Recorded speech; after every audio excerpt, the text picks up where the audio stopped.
dibully. Kira-kira respon kita apa? Nah, kalau kita lihat dalam sosial media kita sekarang gitu ya, kalau dibully gitu, biasanya langsung jawab ya. Di komen di sosial media atau kita bikin video karena jawab. Mungkin udah naluri kali ya Mas ya. Naluri, benar. Nalurianya seperti itu. Nah, panduan Al-Quran apa? Ketika Rasulullah dihina seperti tadi oleh Abu Lahab gitu ya, maka perintah Allah adalah fasolli li rabbika. Fasolli li rabbika, maka sholatlah kamu untuk Tuhanmu. Jadi sederhananya gini, ketika kita dihina, biasanya kan kita fokus kepada orang yang menghina. Kemudian kita akan mengatakan sesuatu kepada dia. Iya. Atau kita pembelaan lah, atau umpatan biasanya yang naluriahnya. Umpatan, betul. Atau tindakan, bisa dengan memukul dan segala macamnya. Jadi ada dengan kata-kata, ada juga kaitannya dengan action, fisik ya. Nah, respon itu baik atau buruk? Buruk. Buruk, oke. Maka nggak usah fokus kepada orang yang menghinamu, karena itu akan menjatuhkan kualitas dirimu. Maka apa yang harus dilakukan? Yang harus dilakukan adalah fasolli li rabbika. Maka dirikan sholat. Logika kita kan langsung, loh, kita lagi dibully nih, harusnya langsung jawab dong.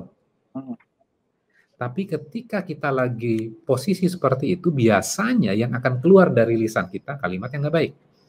Kata-kata yang nggak baik kan? Maka nggak usah fokus ke sana dulu. Lebih baik perbaiki kualitas dirimu. Dengan cara apa? Dengan cara sholat. Boleh nggak menjawab yang tadi? Mengcounter itu? Boleh, tapi setelah kamu sholat dulu. Kalau sholat, kalau kita setelah selesai sholat, kira-kira yang keluar dari lisan kita setelah selesai sholat, kalimat yang baik atau buruk? Baik, karena kita sudah tenang kan Mas? Betul. Sudah diredam dengan ibadah, dengan sholat, dan insya Allah ya kalau misalnya terjadi lagi seperti itu, pasti kita akan lebih menanggapinya dengan baik. Ya, betul sekali. Jadi memang sholat itu membuat diri kita lebih tenang. Lebih tenang. Sehingga respon kita akan jauh lebih baik dibandingkan kita langsung ngerespon. Gitu kira-kira. Jadi kalau misalnya dibully dan segala macamnya gitu. Kalau pengen kualitas diri kita improve gitu, naik, maka tidak langsung dijawab. Tapi perbaiki kualitas diri kita. Dengan cara apa? Ya sholat dulu. Gitu. Setelah itu, maka respon yang akan keluar dari lisan kita dan tindakan kita, insya Allah akan lebih baik. Gitu. Nah, Mas, kita kan, oke, Mas Allah. Nah, Mas, kita kan bahas nih tentang bully dan membuli gitu. Nah, di dalam ajaran sendiri gitu, kita kan di sini menjelaskan bahwa untuk tidak adanya lagi peristiwa atau kondisi seperti ini. Karena beberapa waktu yang lalu tuh pembahasan tentang bullying ini sempat ramai dibahas ya, Mas, karena adanya orang yang membuli orang-orang lemah atau orang yang membuli orang-orang dengan keterbatasan tertentu gitu, Mas. Nah, buat teman-teman semua di rumah nih, Mas, bagaimana cara kita untuk mencegah, mungkin dari teman-teman sini ada juga mungkin yang secara tidak langsung atau tidak sadar pernah melakukan atau sebagai pelaku pembulian, atau ada juga yang pernah menjadi sebagai korban gitu, Mas. Nah, untuk sebagai dari pelaku nih, Mas, atau mungkin dia udah insaf atau dia kan tidak menyadari gitu. Makanya tadi kita udah menjelaskan kan, Mas, awalnya basicnya bullying itu, istilah bullying itu seperti apa sih gitu.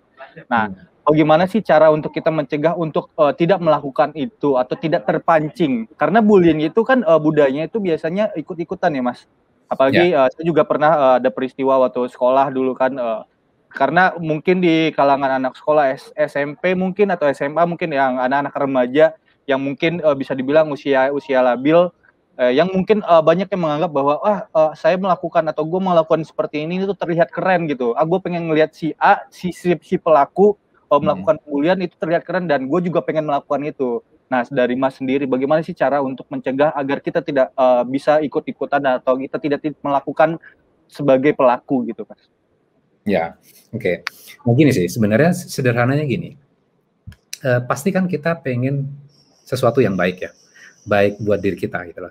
Tapi ketika masih muda kan kita kadang-kadang kan ikut arus ya, ikut ikut arus sehingga akhirnya kita ikut-ikutan orang, dan kita menganggap tadi seperti Mas Windy katakan bahwa kalau ngebully itu kayaknya keren banget gitu loh, kita kayak punya power yang luar biasa, ya kan, dan kita pengen menunjukkan itu bahwa kita adalah orang yang memiliki power dan bisa menekan orang lain dan kelihatan keren gitu. Dan kalau kita lihat, baca lagi di dalam Al-Quran gitu ya, dan peristiwa ini juga terjadi loh. Kalau kita baca di surat Yusuf ya, kakak-kakak Nabi Yusuf itu menyatakan, saya adalah yang kuat. Kenapa kami yang nggak disayang oleh ayah kami? Kenapa Yusuf? Jadi merasa dirinya memiliki power sehingga dia berhak untuk menekan orang lain. Dan ternyata karakter ini terus nempel loh sampai dewasa kalau. Sampai Yusuf dewasa, Nabi Yusuf sampai dewasa, sampai mereka dewasa. Dan sampai dewasa pun dia masih memfitnah. Kakak-kakak Nabi Yusuf itu tetap menghina dari Nabi Yusuf. Dia juga pernah mencuri itu waktu dulu gitu. Nah, pertanyaannya, setiap orang punya potensi untuk melakukan bullying nggak? Punya. Tapi setiap orang kadang tidak punya kemampuan untuk bisa mengontrol. Ada yang punya kemampuan untuk mengontrol. Maka orang yang keren itu adalah orang yang mampu mengontrol dirinya supaya tidak melakukan bullying terhadap orang lain.